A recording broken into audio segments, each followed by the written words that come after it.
Hello, welcome. How y'all doing? My name is Kenya, and I am here with Kayo. Kayo. Well, I was about to call you Luke, my first of all. See, Nah, that's what happens when you start trying to interview somebody Facts, that you know. Nah, facts. Where did Kayo come from, first of all? Hey, you. Nah, so there's a story that I used to tell about how I got the name. That was a bold-faced lie. That's why Are I you just started serious? laughing. Yeah. Like two different. Yeah, I would go by the name of Kayo. Yeah, smash that shit. It means beautiful generation in Japanese. I got that name from a concert in Los Angeles. It was about 10,000 people there.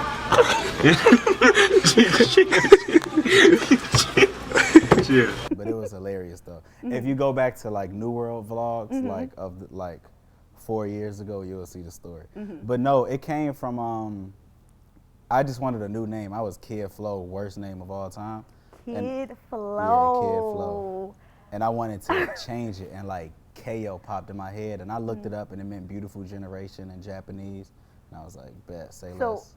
That word, which is not even English, just popped in your head. Yeah, it just popped up. Yeah, I have no like beautiful story or like no like crazy. Like it literally just popped in my head as K-O though, like K.O. And that was corny. And I spelled it out like K-A-Y-O. And then I looked it up and yeah, it meant beautiful generation. You know But what I I'm feel saying? like that is a beautiful story in itself, just because it just came out of nowhere just and then came it to had me. a dope meaning. Facts. Yeah. Yeah, nah, but I be feeling like people be having like incredible names with incredible story. You know what I'm saying? Like they tripped off a bike and then something. Like I don't got no story like that. That's just like, you know what I'm saying? It was just something that came to me. No, I mean, I like it.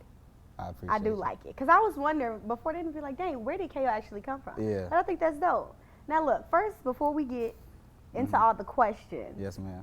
I saw you say on Twitter that you're not really going to be doing no more interviews. Facts. Yeah? So Facts. why is that? Yeah. I just get tired of talking for real. Really? Like, yeah, like I feel like, one, I'm not really like fully comfortable with my voice and my talking voice and just what I have to say. Like I'm only 24 years old. I feel like I don't really got much to say. Like I like watching interviews of people who are a little bit older, like Jay-Z or like a Nas or like whoever. But once you hit like that 40-year-old mark and like 45-year-old, I feel like at my age, I've experienced a lot, but I haven't experienced enough to warrant like 5 interviews a month. Like it's like crazy right now. And it's all about the album, but it's like it's only so many questions you can ask about the album. And all of them questions are answered. So niggas is like, or I mean people keep asking like the same questions just in different ways and stuff. So yeah, man, no more interviews. Yeah.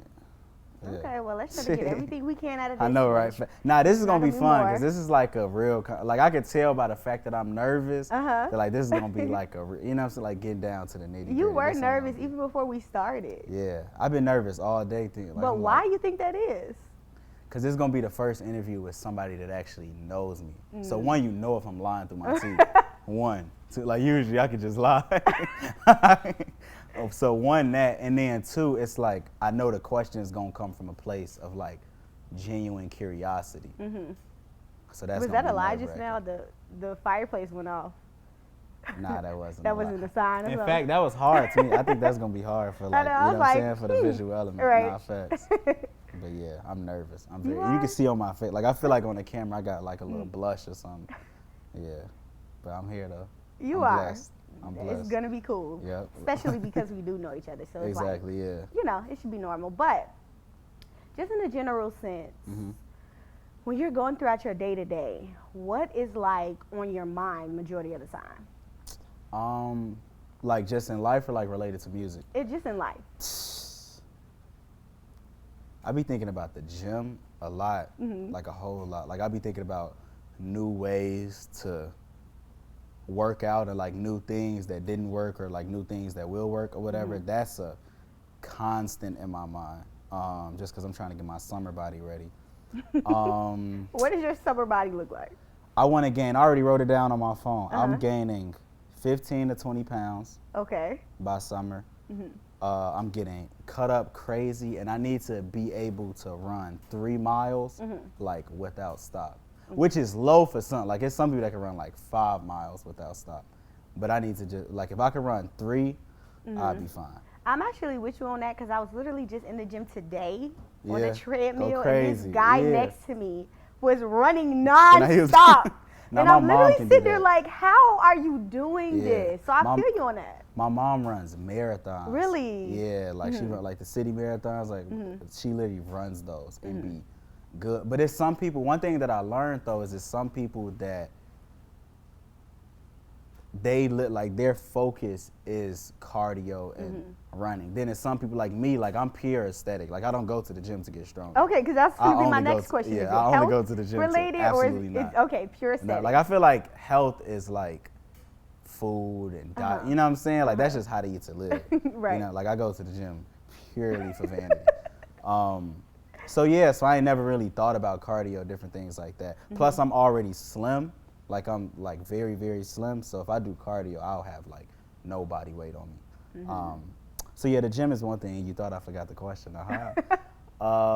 Second thing, probably you said 3 things that be on my mind.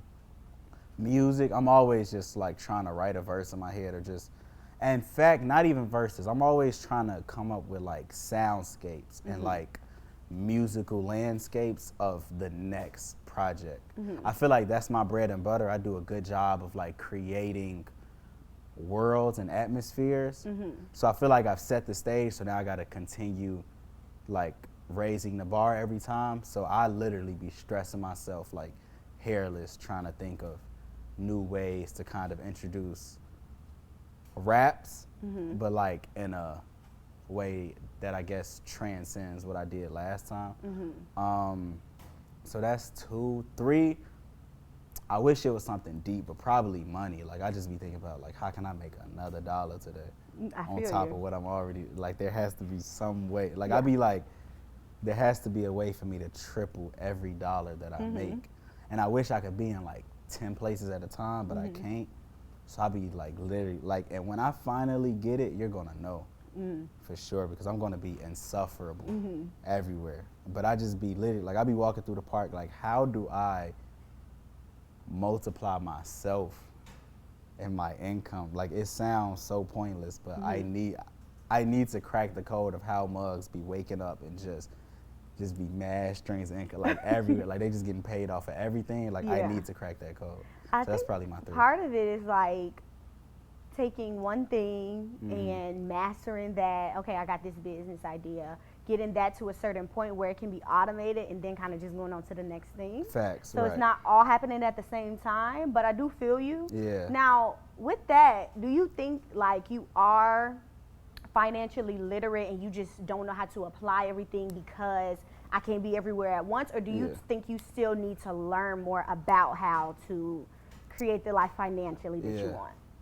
I think we all could learn more. Like I think you can never stop learning about stuff, but I do think I'm probably more financially literate than the average like Joe on the street. I think my problem comes in of I'm super obsessive.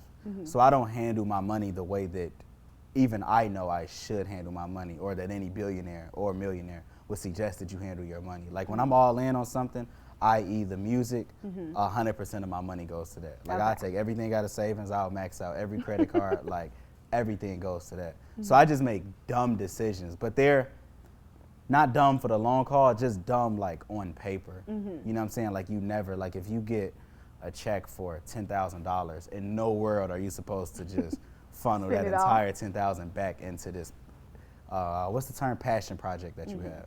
But yeah, I think that'd be my problem. Like I just make bad decisions. So then that makes me think like, how do you view music in regards to your life? Like, is it just something that is a passion project, or it's like, no, this is what I want to do with my life. This is who I want to be. Like, I want my legacy to be music, you know? Yeah. It's for sure not a passion project. Like I think that, or I know that my purpose on this earth is making music. I think there's like more nuances to it. Like I think I have a role in business, and even when it comes to like building a nation, I think I have a business role. I think I have like an educational role. Like I think I'm good at conveying points to people, especially people like in a group setting. So I think there's more, but I think the number one thing on that list, I literally think God put me on this earth to make music and to tell my story, but his story and the story that he wants to be told through music.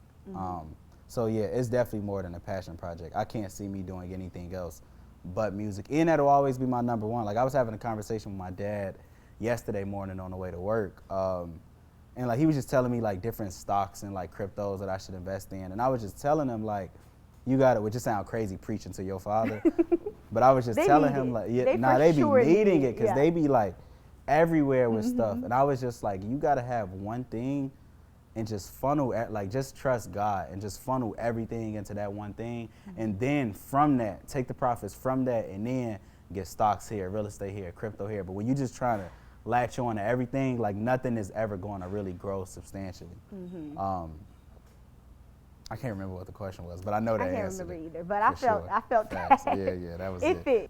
In general, when you think about the relationships in your life, so that could be family, you know, romantic relationships, business relationships, how would you describe them? Tumultuous. No, I'm just playing. I think it's like, I think there's a lot of love in my life for sure. In fact, I was just reflecting on that today. I was like, I'm grateful because I don't really have any mid-tier relationships. Like I either don't rock with you at all or we literally like besties. And I was having a conversation with Father Mike, and he was telling me like I need to tighten up my circle. He was like, man, your circle is like too large. Like he was like, you trust everybody with your life. But I was just telling them like, I don't know, I was just blessed to have people in my life where it's like I trust you, I trust Daryl, I trust Shad, I trust my brother. It's like it's like a list of 15 to 20 people. And they say that it should only be like 5 to 6 people in that circle. But yeah, I don't know, like all the relationships in my life, like they all have proven themselves to be trustworthy people, to be respectful people, to be loyal people.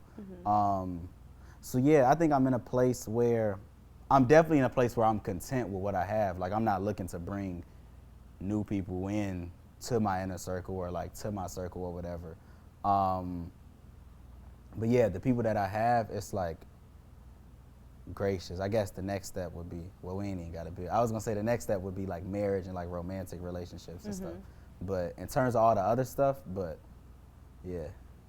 Well, that's good that you have good relationships. I'm kind of the same way with just like love, like Daryl will be saying all the time, girl, that ain't your auntie, that ain't your uncle. You love everybody. Yeah, and I'm like, but I do. Yeah, you like know what I'm saying? really Granted, literally not everybody, but I do feel like, I don't know, you kind of just knowing you and like just even seeing how you support people, show up for people, whether it's just on social media or real life. It's like you're one of those people that you know gonna come to the event. You know he gonna repost my stuff on his story or comment and things like that. Facts. And there's only so many people that I know for sure is kind of like that. And I think that's just a great trait to have because it lends yourself to your relationships and it makes them better, I think, you know? That's hard. I say we get spicy. List the people that you don't trust to do that. Look, me thinking like, are they gonna watch this? Do they follow you? But nah, that's definitely something that like I try to, like I be being like conscientious. I hope that's a word. I feel like I just made up a word. I mean, that is a real word, but I think you just mean conscious. Yeah, being conscious of like, just showing support to people because everybody support. Like there's nobody that I know that don't support what I'm doing. Well, at least like in person. I don't know, maybe they talking bad behind my back. But in person, wait, like everybody. Nobody you know that don't support you? There's nobody that I personally know, like that I can call on my phone. Like they'll do something. They'll send some bread, buy some merch, share something, like a post, comment. Like nobody does all of the above, except like probably like 4 or 5 people. But everybody does like something, at least something to say. Even if it's as simple as like you run into people and it's like, man, bro, I love, you know what I'm saying? It's like you ain't never posted nothing, share nothing, but you seen me and you kind of like reaffirm what I was doing. Like I appreciate that as well.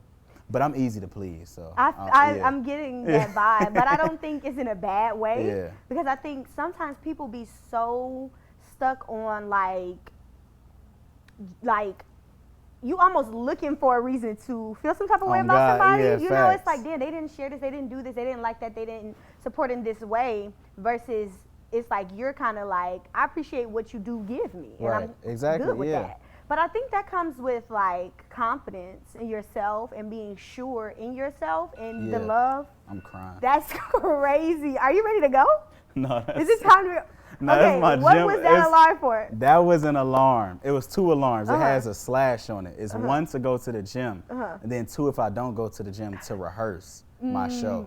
Okay, So I have to do one of so those. that's the 2 alternative. things. If you Yeah. don't go to the gym, then Exactly. you gotta So rehearse. it's almost like forces me to go to the gym because I hate Okay. rehearsing. You do? Yeah, I hate So rehearsing. wait, if you go to the gym, then you don't rehearse. Then I don't rehearse. If I don't go to the gym, then I have to rehearse right there. Like wherever I Uh-huh. am, I have to do something like something. Well, that means you gotta rehearse because you're not at the gym. I will So if you absolutely would- do a so- push-up pyramid right here. No question. Before I Okay, but if rehearse. you were at home and that happened, what does rehearsal look like for you? I would Why This are you where them laughing? lies come. Huh? Nah, so this where them lies come.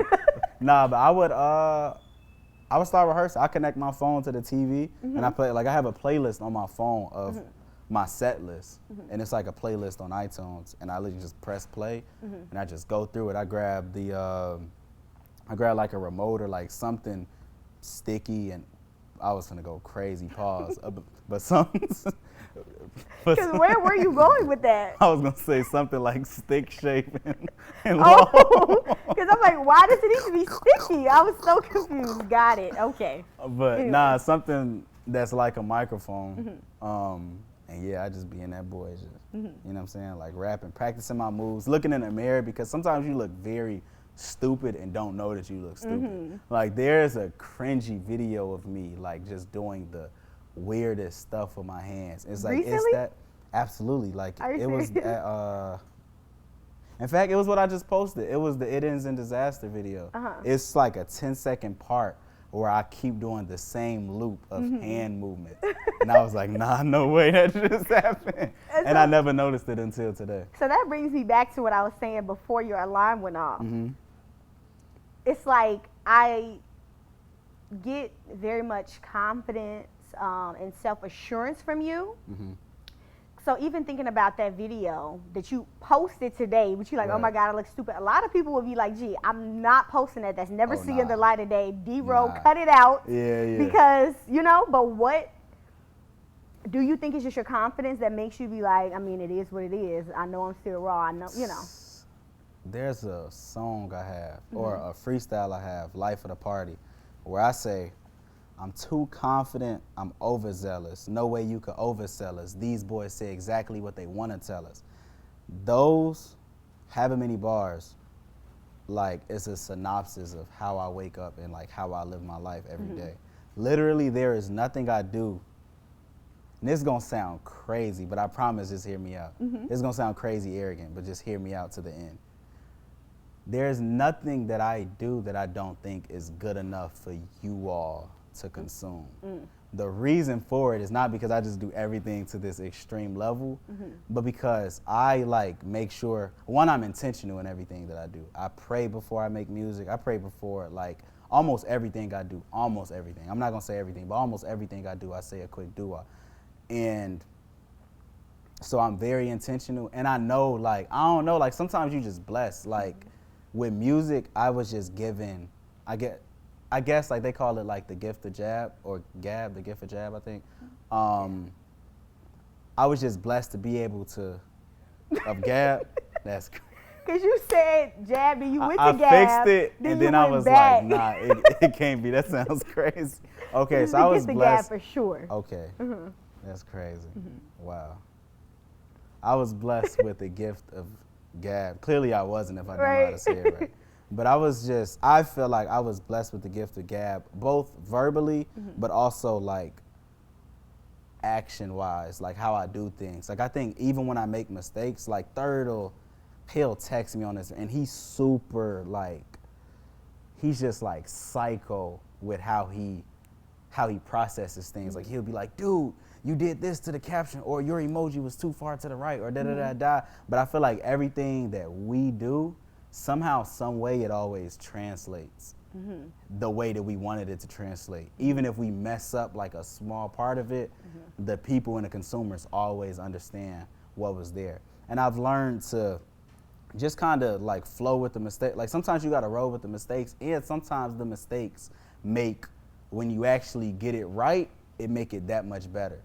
So I just kind of wake up and I live by those few bars, and I just kind of be like, man, like you said, like I just got the confidence of like, it may not have been what I wanted it to be, but I know it's better than what you would, you know what I'm saying, what you could do right now. You know what I'm saying? Like, is that crazy? It's crazy because I really feel like that just did it for me. Yeah. Because I agree. Facts. But I always still, in my mind, it's like, okay, even though I know it's 1,000 times better than whatever you could do, it was still like, okay, but is it my very, very, very, very best? But the way you just broke that down, I really needed that. You gotta give, like, you gotta roll with the punches. Like, you gotta give to the people. The people don't know what they want. Like, nobody knew that they wanted this album. I just gave it to them. And it's crazy because anybody can tell you, nobody was really involved in the process in like a 100% hands-on way except Ro Marsalis. And that's only because he had to record it, mix it, and master it. So he heard every step. But like Ro was hearing songs here and there, my brother was hearing songs here and there. Like nobody was just seeing the process as it was unfolding. Even my management team. Because I knew that people were gonna have too many opinions, I knew not to send it to third. We laugh about that to this day. Like I'm not, you know what I'm saying? You're gonna give me too many, like, nah, change this, change, and it's never gonna drop. It's gonna be the same thing that the last few projects was. So yeah, I just kind of made up in my mind from last year to this present moment, and for every step in the future, I made up my mind of like, y'all don't, like, you don't know what you want to hear next month. Beyonce has to drop it, and then you realize, oh, I didn't know I needed that. You have no clue. You don't know why you have no clue, because you're not a rapper, or you're not, oh, but you actually are a singer, so this may not apply to you. But the average consumer doesn't know what they want to hear. You know what I'm saying? Because you don't do this. You have no, like, you have no clue what flows are gonna make you get the stank face. So you have no clue what beats is in style. Like, you know, like, people don't really know what's in style. People don't know what's cool. Like, nobody knows. Nobody really knows except the people that's creating culture, which is me, which is you, which is the people that's doing it. That sounds so arrogant, but I don't think it does, though. Unless, like, you're secretly being arrogant in your I'm mind. secretly, like, nobody want to see me in it. Like, I do this, bro. Like, even if it's bad, it's better. As long as it's better. Of course, you always want your best, but I'll settle for better than whatever you just did. Like, I'll settle for that for sure. And I got D-Ro behind the camera. I got Stoic, Pilot, Third on a beat. I got me rap. It's like, it's gonna be it every time. Just some its are lower. Like the Bound 2 freestyle that we filmed in this room, I remember Third texted me. He said, that's the pinnacle. That's what you need to replicate every time. And then 3 weeks later, we dropped Life for the Party freestyle. And he said that was better than everything I ever did. So it's like, even when we do the best, it's not the best. It's always gonna be something better. Yeah. Now, just to be clear, when you say the best, like, what is the best to you? Just, I guess in regard to rap, is it like, what makes something the best to you? There is no right answer to that, because different things, like feeling is big. Like, I love a song I really, really love right now. Technically, this is not rap, but in fact, let me look. I don't even know how to say the name. This is wild, pulling out a phone mid-interview. But it's our interview, so we can do whatever we want. It's called Fam Jam 4000 by Jordan Ward. It's like an R&B, like, hybrid song, but I'll call it rap because it's hip hop. And that's just pure feeling. Like, it's no, I thought I just capped. No, you didn't cap. I looked at him because we were just having a conversation about, no, because I was asking him, prepping for the interview. Yeah. I was just asking, like, what is the difference between rap and hip hop? So when you said that, it just made me think of that, because Daryl just laughed at me. Hilarious. He didn't give me no more context. His brother just laughed. That's hilarious. That was a little wife-husband It connection. was. I like that. I'm sorry, I'm not gonna look at him no I more. like that. No, you can do whatever you want. That's your husband. This is your home. You can do whatever. But no, I was listening to that. Or no, not I was listening to that. That song is a perfect synopsis of like what feel good music is. Like it just feels good. It's not like lyrical prowess. It's not like the most spectacular beat of all time. It literally is just the best feeling song I have in my playlist right now. But then you have like a J Electronica Exhibit C, which is like the most dynamic display of wordplay and like punchlines of all time. And then you have like a Busta Rhymes song, which is like the most dynamic display of just lyrical athleticism almost, and just how you attack a song and vocal inflections and all those things. So I think different things make it the best for other people. I think my bread and butter is, I think wordplay is one. I think punchlines are one. But I think the main thing is there's this sort of calmness I think I possess with all of my music where it sounds like I've been here before. And I think that's what really gets people to resonate with it, because it doesn't sound like someone that's trying to rap to you. It sounds like someone that has already lived everything that you're about to live and is just telling you, yeah, this is how it goes, and is not impressed by it whatsoever. And for some reason, there's an allure to people that aren't impressed by things that impress everybody else. Like there's like this allure to those type of people. And I think musically I possess, this is an arrogant interview, Jesus. Do you Christ. consciously think that when you're making the songs, like I want it to feel like this, or it just ends up feeling like I don't. It's just me. Like I don't know, man. God, yo, like I don't know. It just happens. Like I don't even know. Like it just flow. Like I can't explain my writing process. It just happens. When it comes out, it comes. Like I had writer's block this whole week. And then I wrote today, like while I was walking through the park or whatever, and it was just like best verse ever. And it was like, well, there we go. And then it's like, as artists, we just always are shooting for that moment of this is the best thing I've ever done. But you can't create that moment. It just comes to you. In fact, y'all got the brand like maker. Like we don't create, we make, like with what the creator has already created. So that's the perfect synopsis of what being a rapper is. It's like you can write verses all day long, but until the Lord like handpicks you to really deliver some stuff, yeah, that's when that magic moment is made. When did you start rapping? I lie every time I get this question because I actually don't know the exact answer. Okay, a roundabout. Like, I know for sure when I was in 2nd grade. So my parents have a different answer than me. They tell me that I was trying to do music when I was in like 1st grade. But I don't remember that. My first memory is 3rd or 4th grade when I got an assignment from Brother Kareem at MUI, and it was Savior's Day, and we had to basically do a literature piece on Savior's Day, and we could choose essay, film, or poem. And poem sounded like the easiest option, so I just chose poem. For sure. And I wrote like a rap, and it was like, to him it was crazy. It was probably whack, but to him it was crazy. So he was like, nah, you need to start rapping. And that was the start. And then I started taking it serious maybe like 6th grade. So was that around the time that you became confident in like, oh no, I do this. This is a gift from God and I'm gonna use it? Like what was the crossover time where it's like, where that like confidence kind of hit? It's weird. I think my own self-confidence hit around, you're not gonna expect this answer. I think this era of me is when my own personal confidence hit. Like it was fun while it lasted era. I always had, I don't know what the term is. I'm sure some therapist has a term for this. I always had like exterior confidence, like the confidence that people placed in me, because everybody always saw something in me that I never saw.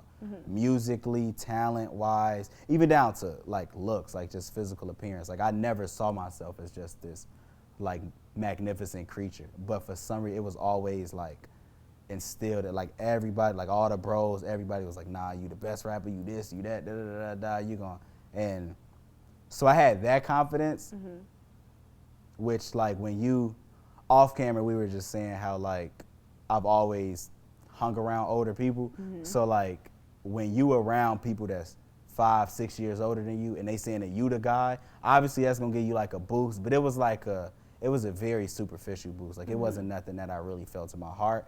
It was just around the people I was around, it was like, at least these guys think I'm the guy. So I couldn't care less about what you gotta say, because you're not the guy, nor are your guys the guys. And my guys, to me, like in our little box, my guys were the guys. It was like, oh yeah, I'm the guy. And that was a lot of guys. But yeah, I didn't get my own like self-confidence until like around this album. Wow. That's crazy, right? Yeah. Yeah. I mean, but it's good that it happened though. Facts, absolutely. Because I think that in this next realm that you're stepping into, it's so important that you have that. Because if you don't, now you need it. Can't you notice it though? Like I want to ask, like I'm gonna flip it and I'm gonna start asking questions. Can't you like notice? If you don't got a lot, but can't you like notice that like I'm way more comfortable talking to people, or like I feel like I remember vividly going to the crib. Don't worry about what the crib is, but going to the crib and like just being the shyest person in a room and like not really speaking and not really combating people on thoughts or just people being around. Like I remember Khalil was arguing with Arshad about like how to pronounce Audi. And he was so wrong. It's like I just didn't have like the courage to say like, fam, you're absolutely wrong right now. And I feel like now like there's a noticeable difference of who I am around everybody. I don't know. You don't have to co-sign. Well, I'm just asking. no. Well, for me, I would say that a lot of times we think, because we know ourselves so well, you think other people may be thinking a certain thing, but it's like, I only know what I see. So to you, you might have been too shy to say something, but in my mind, it's just like Luke talk when he want to talk. You know what I'm saying? Facts. That's kind of like, bro, it's like he was somebody that is just like, he gonna say what he has to say when he has to say it. He just not one for talking all day. Right, yeah. So I say that to say, for me, it just seemed as if we got closer, so we had more conversations and things like that, but I didn't really get the vibe that you were, That's crazy. Yeah. That's good to know. So, because even me, when I think about certain things, like in my mind, I'm thinking all of this stuff. So, like, this is sometime, actually, this is at your show. That show that you had did opening for. Oh, yeah, dude. Yeah, that was crazy. opening for Oh Boy. But I'm like trying to just get more confident in like just being free in regard to like dancing and just mingling with people and stuff like that. Because on the outside, everybody just always say, you're confident, you're outgoing, you know how to talk to people, and I'm like, no, really, I don't even know what to say, I don't know what to do, I feel stupid. So I'm just up in there just vibing, kind of dancing just a little bit, and like Arshad pointed it out, and then it just got into a whole thing. But I say that to say in my mind, I was going crazy, like, please, like, you know? But on the outside, nobody can see that a lot of the time. So to me, it was just kind of like, you just chilling, you know? Wow, self-perception. Yeah. That's crazy. That's a crazy thing. That's crazy. That's good to hear, though. I've always, like, cringed, like, looking back, like, damn, I was just a weird kid in the corner. Like, yeah. No, I never got weird kid vibes from you. I always got weird kid vibes from myself, for sure. I thought you were about to say from me. Oh, no. Nah, for myself. No, I think those things, especially just hearing you now, a lot of times lately people have been talking about, like, especially girls on TikTok and stuff like that, about like being delusional and how it like works. Like I literally just watched a video today of a girl who was just like, I'm in my delusional era, I'm going to a Division concert.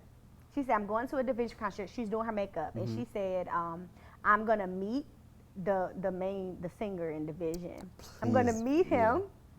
And all of this stuff, like she just had this plan. She like, nope, I didn't get no VIP tickets, but I know I'm gonna meet him. That girl went to that night. This sister on the stage, dancing on this man. Oh, she did something crazy. Went backstage at the after party, and she said, "This is literally just because in my mind I made it up." Oh yeah, she did something strange for sure. But as she was telling the truth, she literally just kind of like manifested that whole situation. But I think even though sometimes people kind of go a little bit far, it's still the same energy of just kind of being like, I know who I am, I know what I can do, and just kind of going with it. It's wild because, like, in a way more watered down example, I was like sitting at home and I'm a big foodie, and I was just craving Indian food like bad for like a week straight. And on a faithful Sunday, Savior's Day Sunday, I got the call and I got invited to Gaylords. And it was like so incredible. Like, I don't know why, that just really made me smile and just really made me happy inside. I was like, wow, it just shows small glimpses of like God power. Like, wow, I just really focused on, man, I want some Indian food. And I didn't even have to plan it, pay for it, nothing. It was just, hey, yeah, we're going to Gaylords. Yeah. That's not as cool as that example, but I had to have an example too. But it is, it's cool. It really is though, because you didn't put even that much intention into it. That girl intention was so strong. Right, yeah, she was on it. She was. But even just kind of like how casually you wanted it, but you didn't put anything into motion to really making it happen, but you just allowed it to come to you. Yeah. And that goes back to that kind of confident energy. It's just kind of like, I know what's for me is going to come. I'm going to do what I have to do. You know, I'm going to make my songs and stuff, but I know, you know, I know I'm the best, and I know success is inevitable. Right. Would you say you're successful right now in your life? Ooh, that's a question. I'm going to say not yet. That's hard because what I preach success is just living and like fulfilling your purpose. And I literally checked off every goal list on my last year's goals. So I guess like by the definition that I always put on people, yes, but we have a whole new set of goal lists now. So now I'm no longer successful. I think success is not linear. I don't know what the opposite of linear is, but I think it's not linear. You know what I'm saying? Like, it's not just point A to point B. I think it does like this, and sometimes you're successful in something, sometimes you're not. I think right now, I think I'm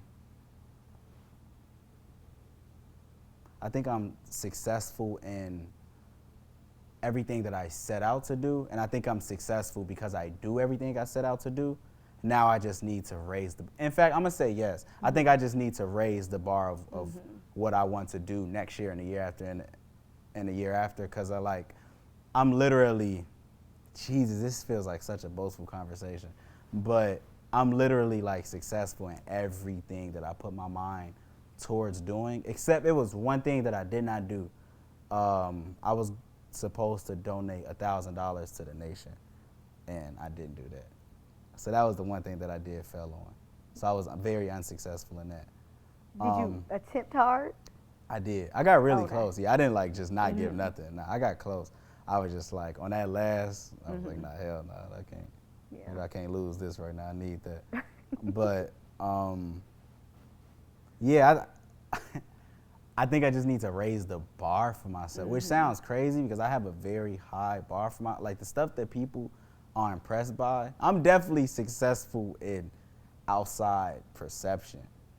I think, at least. Like, people be talking to me like I'm like Jay-Z or something now, and it's crazy because it's like I haven't done nothing of what I want to do. Like, we got some streams, cool. We did some shows, cool. But it's like, it's some money to be made. It's some buildings to be built. It's some land to buy. It's some landscapes, like not physical land, but just landscapes, like digital landscapes to be built. It's like so much to do. And I feel like you're only successful, or you're only as successful as the people around you. And I know that there's people around me that still want to get set up in their careers and in their passions, and I haven't authored that in yet. So by my definition, I'm right there, I'm close, but by like outside perception, I'm probably successful.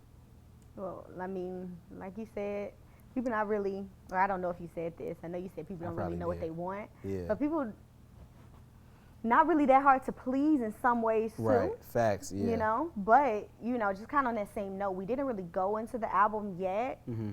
But I saw that you say that the album had over 50,000 views, right? Yeah, 50,000 streams. Yeah, 50,000 which streams. is it's well over that now. Yeah, you definitely just said views. It's I know. like, I'm such a I know, video right? person. But anyways, yeah. Nah, it's kind of the same. Like, it's not exactly the same gist, but it's pretty much the same gist. It's just streams would be closer to sales. We just don't use sales because if the album had 50,000 sales, I wouldn't be sitting here talking to you right now. Where would you be? I would if my album. So the album costs $10. 50,000 sales. That's 500,000. I got a team of like 6 people, but only 3 that will see some of that. we got D-Ro, Nala, Tenzin. I'm just playing. Shout out Ricky and Zega. Bust that 500,000 down. Let me see. Don't go making no empty promises right now. No, I'm trying to see. Now there's like percentages. Like it's mhm. literally like I have to give certain bread. Unfortunately, I'm gonna try to dodge, but I'm sure it's gonna come to me. I'll probably be short. I'm not good at math. I would do the math right here on camera, but I would probably have about 250 left, maybe even 200 left, because I probably had like 200 left because if we got 500,000, I'm crying. We sitting there doing a math equation live on camera. 500,000. You sitting there. I'm not even going to attempt. Nah, because I'm really, like I don't want to lie. Like, I want to really tell you what I would do with this money. 500,000. One, we got to pay taxes. Okay. So already we had like 300,000 Okay. now. That's crazy. That's unfortunate. With that 300,000, I probably only would get like 40% because we got roll, boom, boom. Maybe I would get 55%. I'd probably get them 15% each. So I got like 55%. So basically half. So that 300,000, I got 150,000 left, maybe like 160,000. Yeah, I wouldn't do nothing actually. That's not a lot of money at all. For real? You wouldn't. I thought I was right here. I was about to tell you that I would be in Turks and Caicos. I'd be doing this, that, and the third. But it went after breaking it down. I probably would be at work on Monday. At work on Monday, but you telling me you wouldn't take a trip or nothing? I go somewhere small. Like when I get large surpluses of money, like I remember, I'm not gonna say the name because he told me never to mention it. But some guy, gave me like a decent amount of money for the album to finish the album, and I just got so stingy. Like when I get like you would think that you get way more spendy. I get stingy. Like I don't be buying nothing. Really? No coffee, no nothing. It's like for some reason when I got the lowest amount of money, that's when I'd be like, Because it's like, okay, like I'm whatever. already at zero. Yeah. Like I may as well just. But yeah, I would probably go to San Diego or something, Atlanta, Miami. I'd probably spend like 10,000 shopping, 10,000 on a trip, and then put the rest back in the music and the fashion. Well, let me just tell you, because it seems like you have a misconception. 10,000 on a trip, you could be out of here. You do not have to go to no Miami or San Diego. Nah, but that's where we have a disconnect though, because I'm a person, I will pay for location, and I definitely will pay for flights. But what I really like paying for is my convenience. So if I spend 10,000 to get there, now it's like I'm eating on the budget. I'm doing, you know what I'm saying? I'd rather spend 300 to get there and have $9,700 left to. But now you got 9,000 left. Then you got to get a hotel for a week. That's like 300 a night. Now you at like 6,000. That's How awful, much man. did you just take off for That is terrible, man. I dropped out of high school. Let's go to the next question. Okay. Last question, then we'll go to the album. Okay, bet. Okay. You were talking about your team, how you gonna be lowballing them when it's time to pay them. Who would you say, and don't say D-Ro because he's sitting here, is like the most valuable asset? Easily D-Ro. And I'm saying this on camera. Let me tell you why. Let me tell you why. Nala and Tenzin both are going to drop me after this interview. For sure. But they're going to agree once they hear the reasoning. D-Ro's talent can't be replicated, especially for the financial agreement that we have right now. Like, it literally cannot be, like, reproduced. Like, Tenzin and Nala will both tell you Like there's 100,000 music managers like that can do what they can do. Can they do it as good as them? Maybe not. But like they both are fresh out of college. Like this is their first real year managing an artist, both of them.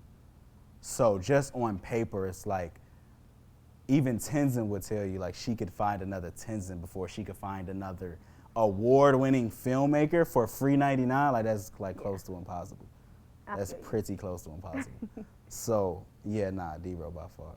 Who's your next hire? The next, ooh, you trying to get me in trouble. Oh, the next hire? Yeah. Like the next role you're gonna hire for. Oh, I thought you were saying the next, and I'm like, oh no. That's a crazy question. No. Hire, like who you hiring next? An assistant. Mm-hmm. Like I need my convenience back, and I need my memory back. I have a really bad memory right now, and I used to have a great one, but I think I have a bad one. I was researching. I'm one of those people when something is off with my body or like just with my mind, I Google it immediately. You know, it's like it's something going on. And I looked it up, and ironically enough, they said, well, stress and sleep and all of that, which that plays a part. But the part that like stuck out to me was when you're trying to remember too much and trying to juggle too much, that'll actually worsen your memory. So my next hire would definitely be just someone I could, like if D-Ro calls, like, yeah, the video is gonna cost this, that, and we need to do this, that, and the third on this date, literally just pass that off. And then that was really like misogynistic to just say she, like it has to be a woman assistant. But he or she or they or, you know, whatever comforts you watching, they would then go and take all of that information and just keep it in their heads. And then I could just focus on music. Like once I could focus 100% on music and fashion and just making money, I'll be good. So my hires are strategic to that. But yeah, probably an assistant. I feel you. I'm not even doing the stuff that you're doing, but I just need like a personal assistant. Yeah, like just somebody to just always be with you. Somebody, or an investor. Oh no, that's not a hire. That's so yeah, an assistant. Yeah. We all need an investor too. Oh God, yeah. Okay. It was fun while it lasted. It was. Okay. Indeed it was. Your debut album? Yes. That's crazy. That's insane. First of all, came out January 17th. Yep. So it's been about 2 months now. Yeah. How do you feel? What's going on now? This is crazy. But we knew it was going to happen, but we didn't know it was going to happen this quick. Like you said, we're not even all the way 2 months in. And it's like, there is no possible way I don't have 1 million streams by the end of this year. Like I have to royally F something up to not be at 1 million by the end of this year. And that number is like puzzling. Like you said your goal was 100,000 streams, right? The goal was 100,000, and we're gonna blow that out the water. If we at 50, we're over 50 as we speak, and it's not even, and it's wild because Muggs be doing like triple, quadruple this, but I'm speaking for my own personal growth and like where I wanna be. We at that, and it hasn't even been 2 months. It's like, we hitting 100,000 before spring ends, easily. So it's crazy. And then the other thing that's crazy is just the exposure. Like I knew the music was good, so I knew the people that heard it would replay it. So the streams aren't even the biggest measure of success. To me, it's when I go to like a party or I go to an event and someone knows me, and it's like I don't even have I don't have no type of gimmick, like a hat that I wear, or like I'm dressed in Wilson sweatpants, Union 4s, and a Kayo hoodie. And it's like Muggs will like, yo, you made the album, right? And they never know my name. That's the funniest part. Really? They never know my name. It's always, you're the guy that made the album. And they'll say the album. And I'm like, yo, this is mind-blowing. And it's like, I feel like the magnetic pull on people is the actual music itself. Like they don't even know the person. They just know Chicago keeps talking about some kid that just made this groundbreaking album, and everybody wants to hear this album or like know who made the album. So I feel like nobody, like, of course people could put a face to the name, but like some people can't. Like it's just like, yeah, like this mystique almost. Like, it's the album. It was fun while it lasted. But it feels crazy, yo. Like, I just be cheesing when, you know, like when it comes up, I just be smiling. But So I was at the release party. you were.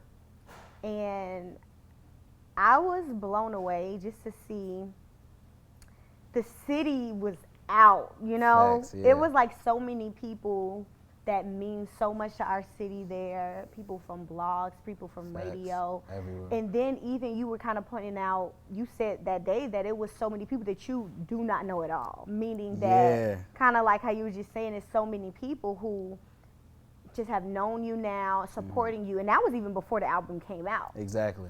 So how does it feel to just be in a room where it's like every single person here is here for me? I'm about to play them something that means the world to me, you know, and kind of let them into my world. What was that like?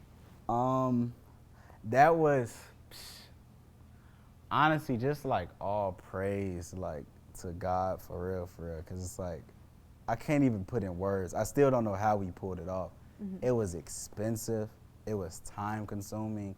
I have like a full-time like career. Like I actually do something with my, you know what I'm saying? Like I be working. I work for Father Mike. Like I be working all day, even when I'm not at work, which a lot of people don't know that. And it's probably bad for my brand to even put that on camera, but I want to be transparent to say like Muggs is doing this after 5 o'clock p.m. every day. And even like still like I'll get texts in the middle of the night or like 9 p.m. about stuff that I got to do or like stuff. And it's like juggling that and then to see that turn out and like to your point, like strangers and just people who have so many better things to do than to be at a KO release party. To be at a take me out of it. To be at a release party for a person who has not dropped an album, it's like you have literally, like there's no resume there. It's like you could go here and hear the worst music you've ever heard in your life. You have no clue. People were literally just going off of word of mouth and just, nah, I think this guy's good. Let's come see if this guy's is who everybody says he is. And it's like, I feel like in a city, since doing a video with Cole Bennett like some years back, I think in a city there's just always been these rumblings of KO might be the next guy, but nobody really knows because like, he don't really know for himself, you know what I'm saying? I think because of those rumblings, it just made this release party, like it just put this sort of, I keep using the word, but it put this like allure around it of like, nah, like this may be something special. Yeah. Well, I definitely felt that energy in the room. Praise God. So if there was somebody who never heard of you, right? Never heard nothing that you done before. And they just ask you, oh, you do music? What is your album about? What would you say? I would say a coming of age story. It's about a guy, the guy being myself, who is just now coming into himself and realizing how wrong he was about his old self, and also realizing that not only was he wrong about his old self, he thought that he was right about his old self that whole time, which made him get in even stickier situations because of the ego and the arrogance and just this like sort of pompous spirit. It's about that guy coming to learn that he's not always right. He's not always correct in his methods. He's not always the most morally sound, but he is authentically himself. And you get to hear that guy tell those stories, be transparent, and 9 times out of 10, if you're, I don't want to box it in, but I do like getting specific. If you're a black person in America, 9 times out of 10, you can relate to something of that story. And it's not preachy whatsoever, like whatsoever. It's not a preachy album, but you'll just kind of hear tidbits of, look, this is how things went. Here's what you need to do. Like Hov did that, so you ain't got to go through that. Like, this is what you need to do to not fall into those same traps, those same things. But it was said in such a, I'm sorry, sue me, in such a cool, incredible, just mind-blowing way, musically, lyrically, like everything 10 out of 10, man. Like, oh my gosh, bro. Man. Have you ever had a moment where somebody who may have been mentioned by name or by experience, it didn't sit too well with them, or you had to explain some things, have some conversations? Yeah, absolutely. Really? Too many. Too many? In fact, no. Dang, I didn't even. Off air, I gotta tell this story. I thought I told it to Ro. I was finna try to get his laugh, but I actually didn't. It just happened with Arshad. This man just called me crying, laughing about, I'm gonna just say the title so he can get this laugh, about Make It Real. We'll talk about it off air. Okay. About Make It Real. He called me like in tears, like the hardest laugh we've ever had in our lives. But that wasn't like a negative one. That was just like a dog. I know what you're talking about. Yeah. Negative, for sure. Like romantic, absolutely. Like, I ain't gonna say them obviously because I'm gonna get in more trouble. Right. But yeah, there was a couple like it was like dog. But I don't know. Like that's why you should not play with artists. Like, don't say nothing to me that you're not gonna want on record, because if it's mean enough, or if it's like groundbreaking enough, or if I could turn it into a punchline, it's gonna get turned to a punchline every time. But okay, where's the line of? There is no lines. Wait. Gloves are off. There's no line. If you could say it to me, I could say that you said it about me. But absolutely. No, but are you saying in any relationship that you have? What line are you speaking of? I'm saying whether it's your mama, your daddy, your girl, your brother, there's no line of things that that you experience with them that is not grounds for making a song or for being in a song. Zero. You shouldn't have allowed me to experience it. If I could be traumatized by the experience, surely you can be hurt a little bit by the song itself. Like, so, I'm sorry, go ahead. Nah, that was legit. Like, but what about on the flip end, when there's people who were not the cause of it, but now they're in the picture almost? So it's like you shouldn't have been talking. You reliving these things or whatever from the past, and it's like, does that get a little? Hate it had to be that way. I don't know what to tell you. Like, you shouldn't have been near. Like, here's the thing. You shouldn't have been near, you said? I am authentically myself. And I've told cringy stories about like, Make It Real is such a cringy song ever since that phone conversation. Like, if I can do that to myself and put myself out there where I can be the laughing stock of everyone that knows me in real life, whenever people's brains click and like put two and two together, if I can do that, surely you can go through like really being immortalized. Like, if you say something crazy to me, or if you say something good, like D-Ro, like he's name dropped on the album twice. Never bad, but it's like that's immortalized. Like, your name is there. Yeah, I mean, I think that's kind of the point. So on the flip end. On the flip end, it's like you shouldn't have did nothing stupid. Like, that's why you got to be careful about your actions. And really, to me, I think that's just a lesson of karma. Like, if I don't pay you back, like the fans is gone.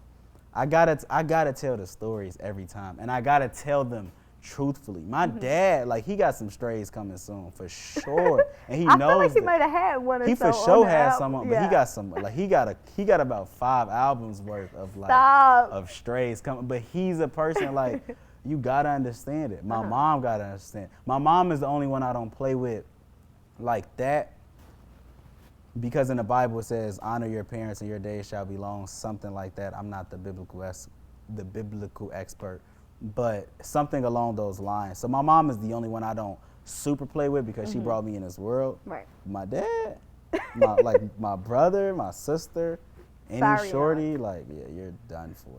Are you you're serious? Dunsies. Don't play with me. And I'm gonna throw some extra sauce on you. Like, if, you know, like, depending on the story, it is what it is. Drake made a career out of this. Jay-Z made a career out of it. Like, it's art. Like, you literally gotta,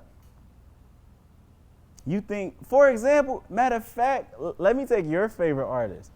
Jay-Z dropped 444, right? oh, he's talking about cheating on his wife, da da da da. You made me. Beyonce made Lemonade. You exposed me. Now I have to get my side of the story. Now I have to say that you wasn't here for this. You wasn't doing, like, I have to give that. So don't put me in a position where I got to get my side. Because when I get my side, I'm going to talk crazy. But in that example, you said Beyonce made him because Lemonade. These people are not artists. No Lemonade. Maybe your brother. Yeah. Well, I mean, you need to find an outlet and fast.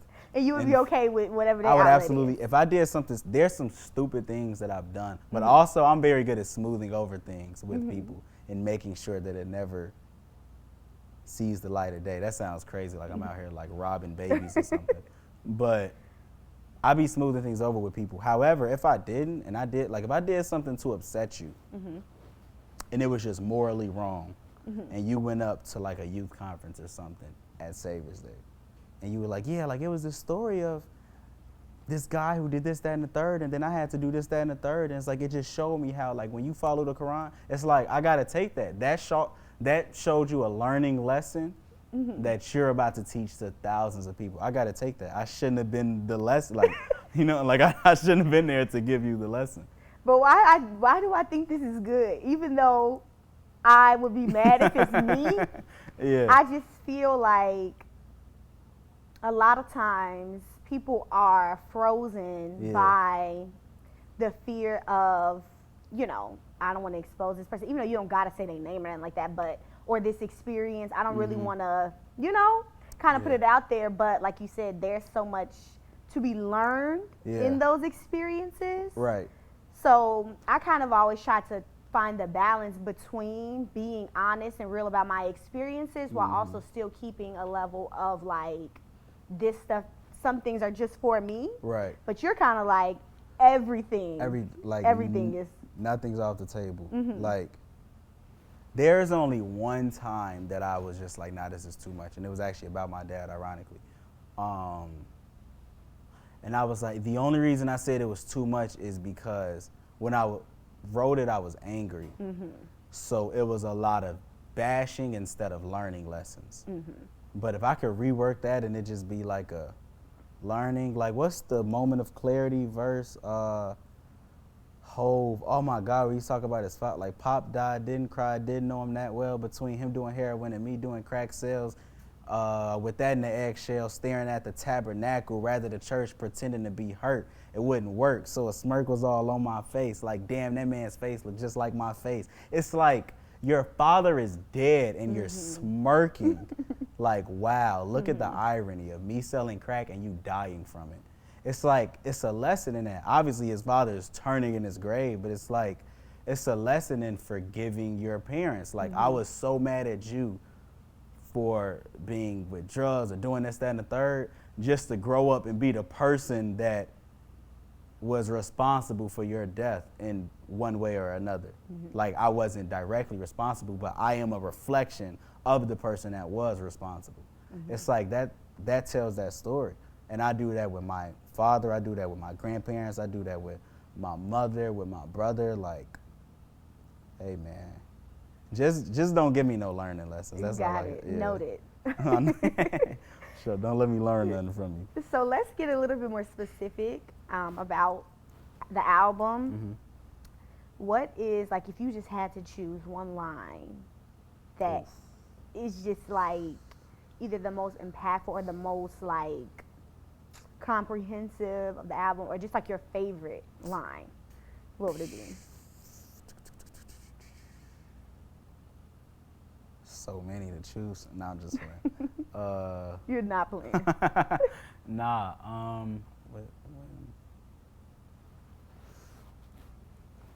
it's definitely on Wait on Me. I'm struggling getting it. Actually, no, it may be on Still.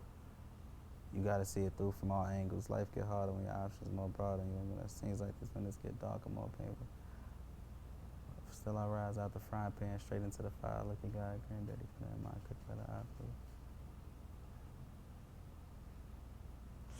feel. It's so many to choose from. Oh my God. It's something on Wait on Me or Still. I'll probably just say the first verse or the second verse of "Wait on Me."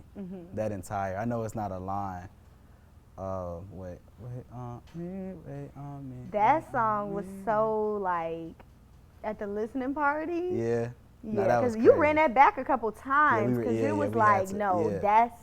Yeah, DJ Mike P literally like texted me. He was like, now you gotta run. Like that's how I knew he was in the room. I was like, oh snap. But yeah, he was like, you gotta run that back. The second, I'm blanking on the second verse bad. That's why I should have did those rehearsals when the alarm came Exactly. on. But I'm blank. But that second verse is probably one of my better verses of all time. Like, yeah. So with that, and it might be the same answer, but you got to tell me. So say if you were in a room with your biggest rap inspiration, I guess, or. Okay, so Jay-Z? Yes, okay. You in a room with Jay-Z, right? He like, I literally got 3 minutes. Life of the Party. Play me one song. Life of the Party, no question. Okay, Easy. and what's that on? That's the freestyle that we did in the painting room where I was painting. Life of the Party by far. I think Life of the Party freestyle, Kayo, I'm going to go on record and say that is the best display of every aspect of rap possible. And like to the question that you asked earlier, inflections, punchlines, delivery, cadence, storytelling, just braggadocious, like it literally checked every box. So I would literally, and someone like Jay-Z would appreciate that. I'd either play that or I may play Pennies and Gold, depending on what mood he's in. You know, sometimes he be in a real Muslim mood, so I may play Pennies and Gold, depending. But probably Life of the Party freestyle. Okay, Yeah. I like that. All right, let's see. So I don't know if you remember, I came to the studio one time with Ro. Oh, in the snap, other I do row. remember. Yeah. When you were finishing the album, you were pretty much done with, recording and stuff like that. Yeah. But I believe it was Wait on Me that you like started playing, and you just kind of were vibing to it, and you started like, man, because when we in a concert and right? Those moments where you're imagining, man, singing this song, doing those things, how far into the future is that? It was like a few months into the future. It literally happened at the release party, like the next few months. Yeah. You know what I'm saying? Like not to brag, but it's like, man, gee, we did it immediately after saying that we was gonna do it. Granted, it wasn't on the level that I was talking about. I was obviously talking about festivals and stuff. However, Muggs had their hands up and Muggs had their lights on. That's all true. I said was gonna happen. Yeah. But I be think like some things depend on like what it is. Like some stuff is later this year, then some stuff is like 5 years in the future. That was more so like the next year, maybe next 2, but probably the next year. I'll be at a festival with everybody with their hands up in the sky with the lights on and stuff. Like that was one of those. So, yeah. Okay, I got a few more questions. How you feeling, first of all? I'm good. I'm finally calm. Yeah. I low-key like me better nervous because I feel like I was like more. Really? I hated like myself more. nervous. I was like, you doing too much. Yeah. You acting I'm calm now, so crazy. I'm literally like just, Yeah. you know what I'm saying? I hear a lot of time artists, when they just talking about music in general, they say like, music saved me, right? Yes. How do you feel about that? Does that apply to you? Absolutely. I think it didn't physically save me. Like I don't think I would be dead necessarily. I don't know why that was funny. That was not funny. No, the reason that's funny is because artists have to stop being so dramatic. Like music did not save your life. Like you would definitely be alive. But I just think I would be lame. I would probably be broke. I may even be ugly because a lot of my fashion and just like stylistic choices come from being an artist. And that's an awful 3. Like to be lame, ugly, and broke is crazy. No, that's a wicked combination. But I also think you probably wouldn't be. Nah, I would be all like I would. Because you would still have art. It just wouldn't be music. My own, yeah. True. I think I would definitely be lame though. If nothing else, I would be lame just because I think you can be the judge of this. Because because you're a woman. I think women, to me, I judge lame off of how women view you, not off of how men view you. And I think women, there's something about a person that not only knows what he wants to do, but is actually good at that thing. I feel like that like brings you up so many notches. 1,000%. Exactly. 1,000. And if I didn't have music, I don't know what that would be. Like I would just be a regular dude, like where I would be doing my job without the extra stuff. And it's like, oh, you work for Father? Cool. Like, you know what I'm saying? Like there's no other dynamics about you. So that's what I mean by lame. But yeah. Yes. Okay. But yes, music did save me in that regard. I'm not lame, I'm not ugly, hopefully, and I'm not broke. Hopefully. Again. No. Never know. Imagine a lot of people, like, imagine you wake up every morning, you do your face, you're like, man, you know what I'm saying? Like, I look good, I look beautiful, I look handsome, whatever the case may be. And it's like, you were just mad delusional. You know what I'm saying? Like, you walked outside and just, you didn't know, but everybody just thinks you're just really ugly as a person. That's scary. That's a thought that I have sometimes. Like, what if I am, like, really, really ugly? But I think that half of you not being is believing you're not. I know so many ugly people that believe that same thing. Right, but I think that to the majority of people, like there'll be people who, if somebody who didn't have confidence in themselves could have on the exact same outfit, could have the exact same amount of money, and you're still, you're not, you know, it's not doing it for you. But somebody else with confidence and they think they look good, it's like, damn, you actually are pulling that off right now. Facts. You're right. Yeah, plus beauty is in the eye of the beholder. So what am I talking about? It is. It really is. Even though you sound like you capping right now. No, I'm dead serious. Like, I be like, I'm not super, like, I may perceive, like, I feel like people like us that take pictures, you know what I'm saying, it's just always in front of the camera. I feel like people think that we are just hot stuff, but I genuinely be looking at myself like, am I ugly? Like, I might actually. You ended off like, nah. I say nah, but it's only, it goes back to external, like, compliments. Like, it's not, like, once it gets internal, then you good. Right. But my nah is because this person don't think, or these people don't think so, or because this many DMs, or because of it. It's like, it's not because of, like, no, I'm a handsome brother. I'm a handsome worker of God. Like, hell no. So, well, what happens then if one day... I'm ugly? No. Oh. If one day the fickle people, you know, they kind of like, nah, this is what we feeling over here now. Yeah. You did one little thing, two whatever, you know, and it's like, they're like, he ain't even that good. You know, they say crazy stuff about people on a consistent basis. He low-key can't even rap like that. Like, he's not even like, what happens on that day, if that happens? So imagine my dismay when That's just a funny statement to start off with. when out of thin blue air, Twitter decided that, like, short men were worth absolutely nothing. Like, and that wasn't always a thing. Like, that was not always a thing. It was just some random day. People decided if you're not 6 feet or taller, you are just a useless piece of garbage. So I definitely have been through that before. Musically, I wouldn't care. With looks, I would absolutely care. Like I said, I'm like, I'm not insecure, but I'm shallow.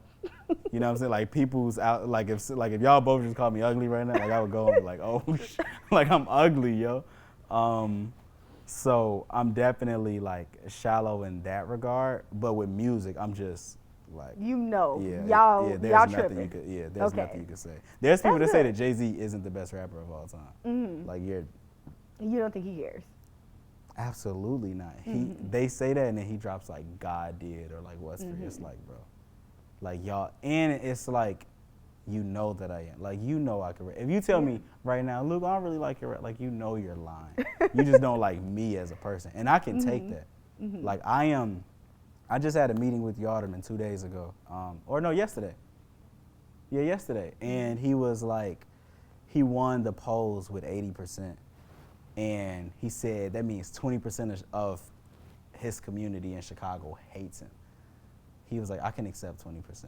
And that's kind of where I'm at. Like, I can, like, if 40% of y'all just don't like me, 60% of y'all gonna make me rich. Like, I could take that 40%. It's fine.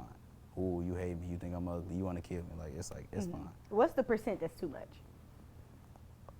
100%. If 100% of people like, yo, this guy sucks, then that's when it's crazy. But 100%, it starts at like 60%. Like, I could take half and half. Like, I feel like a lot of the people that we love, it's like half and half. If it's 60, like, if more people hate me than love me, then I may retire. I may hang it up for sure. I don't think with nobody it ever really gets to 100%. Like, in any realm, because I think that there's always somebody, which is crazy. Yeah, they could be the craziest person, but you always gonna find somebody that will follow them, or they could be the wacky, you know, like just literally like you're bad at this. But 100% of people hate Jake Paul. I feel like. You think so? Nah, I think maybe he not got. 100%. Yeah, he got somebody out there. Some people, but out it's there. crazy because it's like I don't actually know, and I'm gonna get off of this because I don't know. Like maybe he actually did some crazy, but I never got like why people hated Jake Paul, and it's like I be seeing that stuff on Twitter, like. What did this dude do? Like, there's this dude, Mr. Beast. I don't know who he is, how he looks, nothing. But everyone hates it. And it's like 100% of the world hates you. Like, what did you do to garner this much hatred for yourself? Like, I've never seen a glowing review about yourself. So I feel like there's definitely, I don't know what point I was making, but I feel like someone, like someone somewhere has 100% dissatisfaction rating. I don't know. I feel like, nah, it's maybe 99. You know what it got to be? You got to not know. Like, I feel like the more people you know, the more chances that somebody likes you. That's true. If I only knew y'all two, it's very easy to have, like, 100% disapproval. You're closer to the opposite. It's almost like so? Everybody, Everybody. This album was the first time seeing, like, hate mail, like, 4 times. Really? 4 times. Wait, what do you mean? What does hate mail mean? I got maybe even more than 4. I got 3 hateful comments. Are you serious? And 2 hateful DMs. Wait. And yeah, so what 5. one sticks out the most? None of them stick out the most, but they all like hurt my hateful feelings. In what way? Hateful, just like, yo, everybody loves you. I don't. Are you serious? Yeah, like crazy. Was and I'm it like, an actual person? It was real people. Like they didn't have crazy followings or nothing. But I'm like, yo, Jesus. They were saying they don't like. In what way? It was a few things. It was my cover art. It was 3 people with my cover art. Okay. Which that has nothing to do with me. And I thought about commenting that, but then you have to. Oh, it was 6 people actually. I just remembered the 6, because I actually had a dialogue with this dude. And it was one person I changed their minds. He actually DM'd me. I could show you the DM. I should put it like in an interview, like you see the right. DM. But he DM'd me and like apologized the next day. Like, yo, bro, I was being shallow. Man, I just heard the album. This is the best piece of work. I was like, wow. Are you serious? So it was 6, but it's 5 because he took himself out of it. But 3 people with the cover and then 2 people with just, I don't know, just random like, just troll stuff like, yo, this ain't the next best thing. I don't know what y'all talking about. It's like, who said it was the next best thing? It's just me. Yeah, I was really, man, I was eating ramen with, we won't. But I was out eating ramen and I was just like, man, like I'm really depressed. And like, you know, like the person was just like, you gotta stop reading that stuff. Like you gotta. Because it's only 5, you know what I'm saying? The fact that you can count, or 6, the fact that you can count them on a couple of, you know, fingers is like, that's literally nothing in comparison to the amount of people. Huh? Oh, I thought you were going to say to what it will be. Oh, I mean, that technically too, because like you said, the bigger that you get, the more that stuff is going to come. Yeah. So it's like, that little 5, use it to. I'm not ready for that, to be completely honest. Like, I thrive on people enjoying me and my company, you know, so the day, like, I just repulse somebody, like I walk in a room and they just, oh my God, that's gonna be a sad day. But I'll be rich, so I'm gonna just like. Yeah. You probably not even gonna notice it though, that's the thing. Because of how your personality is, and it's like you just be like, man, it's all love for the most part. Unless somebody comes to your face and say, I hate your music, somebody just being like, oh, when you walk in the room, you're not even gonna notice that. You're right. That's facts. You know, so. That's facts. I have no response to that. That was 100% You'll be true. all right. Yes, ma'am. But let's turn it around because we're nowhere near 100% of people Facts. disliking you. I appreciate You're that. closer to 100% of people appreciating I appreciate your that. art for the magnificence that it is. Aw. So the last question, I guess we could talk about you being in the studio, right? Okay. Yeah. First of all, how long were you in the studio when you were making It Was Fun While It Lasted? And then just like on a perfect day in the studio, what does that look like? I was in the studio, so there's like multiple.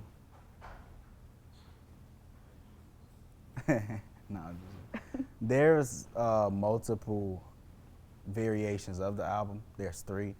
One that got finished. Shout out to Billy Blunt, man. I want to publicly apologize to Billy Blunt. He's a musician. Mm-hmm.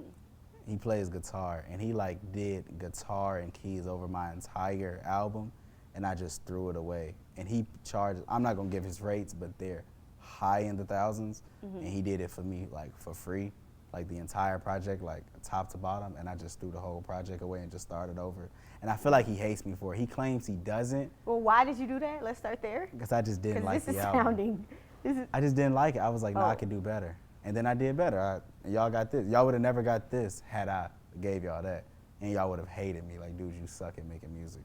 I was trying, like, it was like Kanye West, like, cosplay, or like cosplay, however you say that word. It was like just a replication of everything that I love. And it just was very disingenuous. So yeah, so I scrapped it. His stuff. No, his was incredible. In fact, I've toyed with the thought of taking it and putting it on new music. But yeah, so public apology to that guy. But yeah, it was 3 variations. So technically, I was in the studio for like 3-4 years. But on this variation, yeah, but it was like 1 per variation of this album. For this one, I hope that's the right word, variation. But for this one, a year and like 4 months. Like we started November of 2021. November 2021. Yeah, November of 2021. So a year was this past November, and then we dropped it in January. So like a year and some months. Wow. Is that considered long or short? A year is, in this day and age, it's probably considered long. Most be dropping like 5 projects a year, but that's like the natural time. Like you gotta have time to live life. You know, like I'm working on project number 2 now, but it's like I'm kind of having troubles because I haven't done anything that I didn't do on the first one. What so do it's you like mean by that? I don't wanna give y'all the same stories that I gave you on the first one, like the same romance stories, the same stories with my mom and dad. Like it's like it's gonna be the same things because I'm going through the same things. Right. I gotta go to Paris. I gotta, you know what I'm saying? I gotta get robbed maybe. I don't know. I gotta like learn how to swim. Like it's some things that gotta happen before you can start the new. So yeah, how much is enough? Because it's like, what if you don't go to Paris? What if you don't get robbed? Then something will what's the happen. next step? Okay. Like, I don't know, maybe I get married and like have children in a year. I don't even think that's like physically possible. So you get married and have children in a year?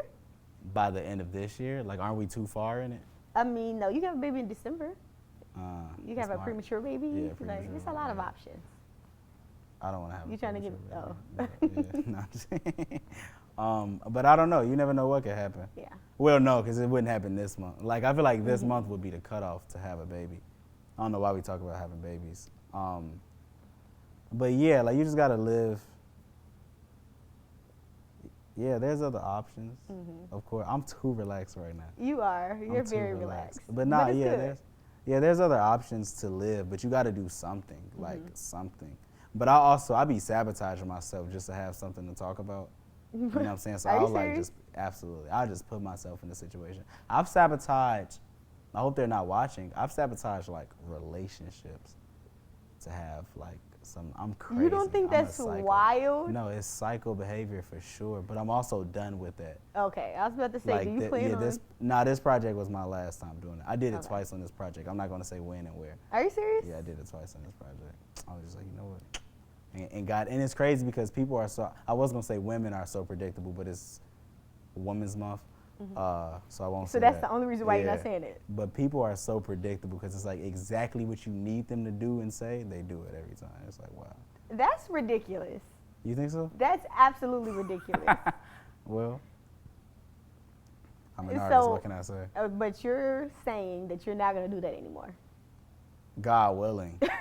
Like, unless you inshallah. don't have enough experience. Yeah, like if I don't have nothing to talk about, manufacture then, some. Yeah, I'm going to like send a text to your phone, act like it's from somebody else. She going, why you texting? And then you got a song about cheating. Do you? But and it then you could got be to talk. Could it ever be a cover? You saying covering what I actually did? Yes. I've done that as well, for sure. Kayo. Absolutely. I'm a young man. Are you proud of it? I want to be clear. Are you proud of everything that you've done? No. Are you proud of everything that you've done in this life? There's things that I've done that I'm not proud of. But that's not one of them. No, that's not. I'm saying that probably is one. Oh, okay. Like that probably is. But also it's like, what's pride? Like what is being proud of something? Like I'm not proud of it, but I'm not like beating myself up. Like everybody does stupid things. I think the quicker we can accept that everybody, like once a day or once a week or once a month, you're going to do something incredibly stupid, whether to somebody, to yourself, for somebody, like you're going to do something incredibly stupid. And it's like, it is what it is. We're humans. Like, ooh, I may lie. Like, you put me in a position where I didn't feel like giving you the truth. I lied. I don't know what to tell you. Let's move on. I got to be a liar for the rest of my life? Well, like, this is not what the interview's about, but I think it depends on how consistent you yeah, do it. it's like you can't just say I'm not a liar even though I lie every day. Yeah. You know what I'm saying? No, then you're a liar. Yeah, then you're a liar. But that's why you got to change up your thoughts. So like, you just got to do it sparingly. Yeah, you just got to do different things. Like sometimes like for example, I'm not good at talking. How I started the interview, I'm not good at talking.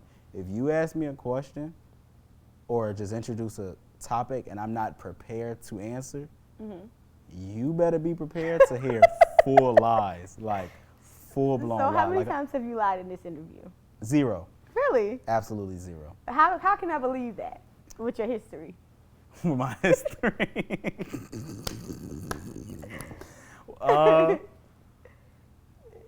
I don't know. You just have to believe it. Yeah, I'm a very trustworthy. Like I feel like everybody says that about themselves, but I think if you ask anybody, if you ask your husband, I don't know. Like I'm pretty sure. G-Ro, is he a trustworthy person? G-Ro says yeah. I don't be lying. He don't really lie like that. Yeah, he don't, bro.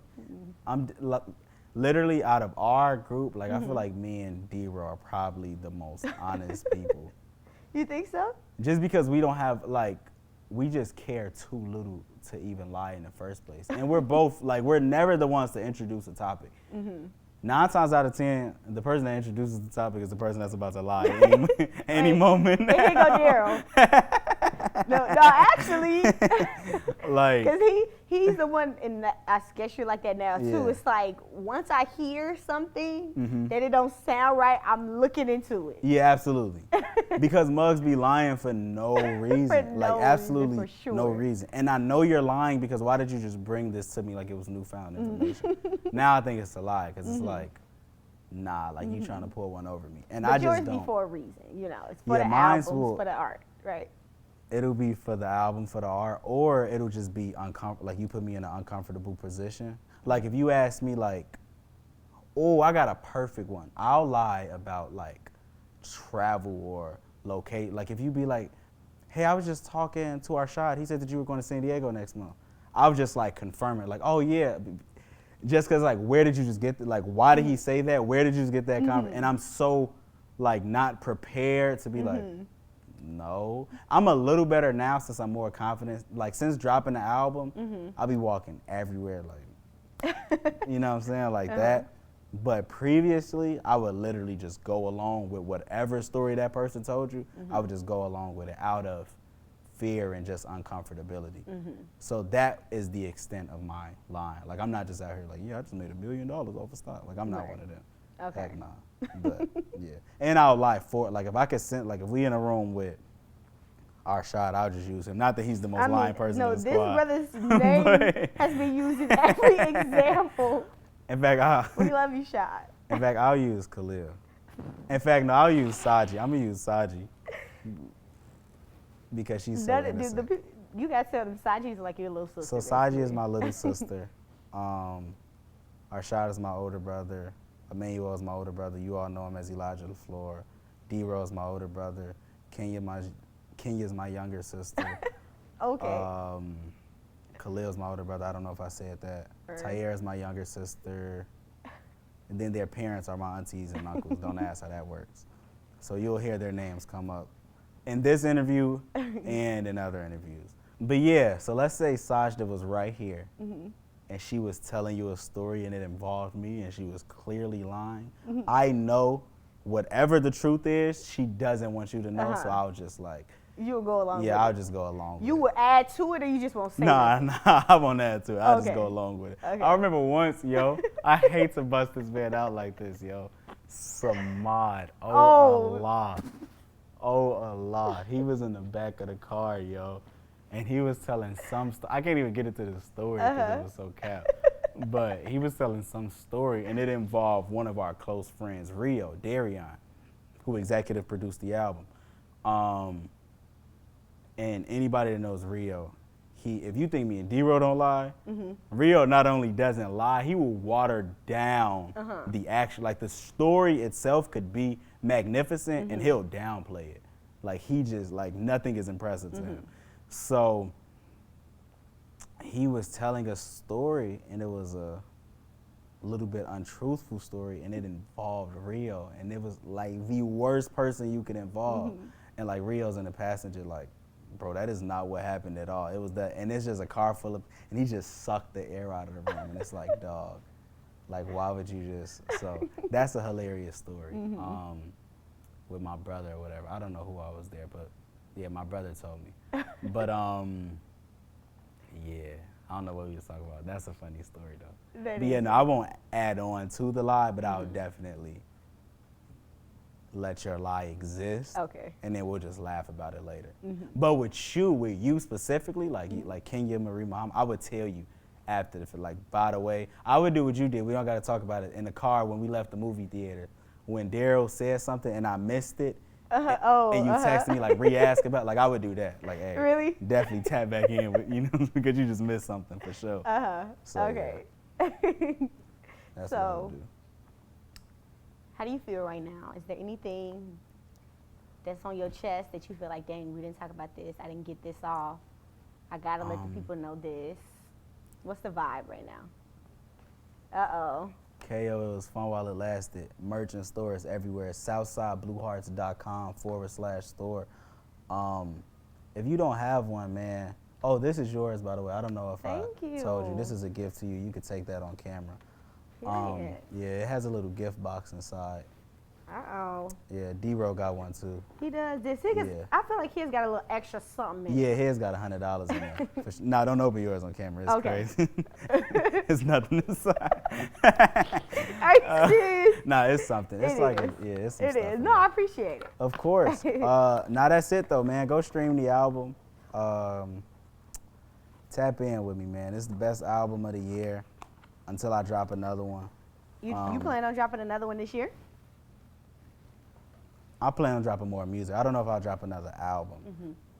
We'll see. If I get a deal and they say, yeah, we need an album this year, that album coming this year for sure. But yeah, man, best album, the best merch, the best team, the best God. Wait, I got one more question I think will end it off good. So, you got a movie. I'm crying. Okay. And it's the final scene. It's like this is the final scene of your life, basically, right? I was just watching Creed the other day, and even though it wasn't the final scene of his life, but the last scene, him, his daughter, and his wife just in the ring after he won. He was retired, won a fight. Yep. Spoiler alert if y'all didn't watch this. Alert. I'm sorry. Crazy. I should have started with that. That's crazy.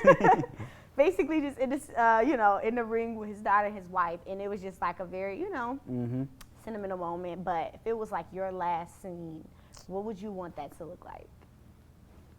Man, I want to be married. That's been on my mind heavy. Third called me the other day like, yo, you keep talking about marriage. Like, stop it. He thinks I'm too young. He think I should wait to 30. But I definitely will be married. I'll have like 3 or 4 kids.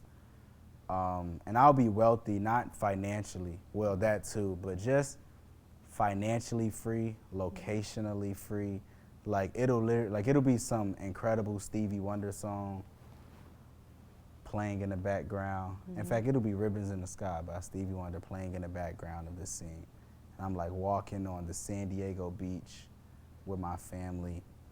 We just had the best dinner back at the beach house prepared for us by the best chef. Had a nice little evening, and now we're walking on the beach. My wife has like 2 kids, I guess, holding one and the other in her left hand. And then like her right hand can't be holding mine, so she has the kid. But let's just pretend she has 3 arms. Gotcha. Her third arm is holding mine. Okay. And then my arm is holding the other child. And we're just walking, and we're just like, we have nothing on our books. Like on our calendar, it's 0. Like literally just free. Like it's just, like just wake up, pray, drink some coffee. Yeah, and that's my final scene.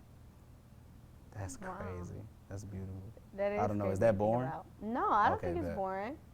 Especially when I'm assuming before that, you know, all the scenes before that was probably kicked Absolutely. up. Yeah, you know? it was crazy. It was crazy. We was Yeah. on tour.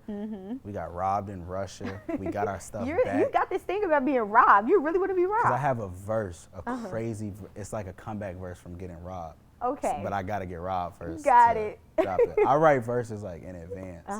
So I have verses, like I have responses to cheating, and I've never been cheated on. Well, I've been cheated on once, but like when I was in high school. But that's, Yeah. wow. Mm-hmm. So how does that, I don't know, work, I guess, because it's like already written, even though it didn't happen. So Yeah. you probably would still end up tweaking it when the Yeah. reality came, no? Or I would drop it, like there's songs that I would drop, and I would just, like you said, tweak it to match something that actually happened. Like this is about to be a corny example, I've been robbed by the United States banking system. You know what I'm saying? So I'll kind of like play into, I'm big on not lying in my raps. I know we were just making the joke about lying in rap, but I'm big on there being something. That's why I be having to do something to actually create the scenario so that it's not a lie.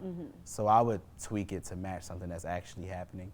But yeah, man, we'll be out in Russia, we'll be in Sweden, Ro would have an Oscar, a couple, you know, maybe some Emmys. I probably would have gotten to acting by then. Yeah? Maybe, yeah. I think I would be a really good actor if I need to take not vocal classes, like speech classes. Once I learn how to speak properly, I think I'll be a really good actor. Like a really, really, really, really good actor. I can see it. So yeah, I would probably be in acting. I would have had, of course, the honeymoon in Turks and Caicos. We would have been married already for like decades already, like at that point. You know what I'm saying? And we would have, like, I'm gonna have like bi-yearly honeymoons and stuff. That's so a vibe. like, yeah, that's gonna be a crazy vibe. It just kind of reset You hear because that, you're naturally gonna begin to like not hate a person, but just get used to a person after a while. So I feel like a good way to spice things up is to kind of almost redo like a vow renewal. You know what I'm saying? Like redo the marriage, and then it's like we got another 2 years of this honeymoon phase, and then do it again, and we got, you know what I'm saying? It's just always good.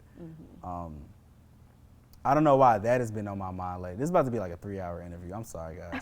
But that's been on my mind heavy. Like just the mortality of men, and like I really got to start actively working to build my legacy. And part of that is marriage and children. You know what I'm saying? Like there's no way around that. Like that is a big, big part of who rap. Like it's going to be so great when I can have a second person representing me everywhere they go. Not that I'm like God or something, but like this person was like, oh, that's Kayo's wife. Or I may be that person's husband. She may be way bigger than me. But regardless what it is, it's like you see one and you see the other. And it's like she could be out in Wyoming. And it's almost like I'm there. You know what I'm saying? So it's like you kind of duplicate yourself. And then when you make kids or children, then you like really, really duplicate yourself. And now I'm just everywhere So all at once. if like right before that scene, right? But that period of your life, if you were to be able to just walk by somebody, they didn't see you at all, and you overheard them say something about you, what would you want to hear? Like, what would be the perfect thing to hear somebody say about you?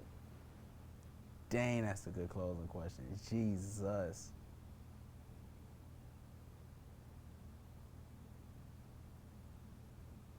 I'm so shallow. The first three thoughts that came in my head were so beneath me.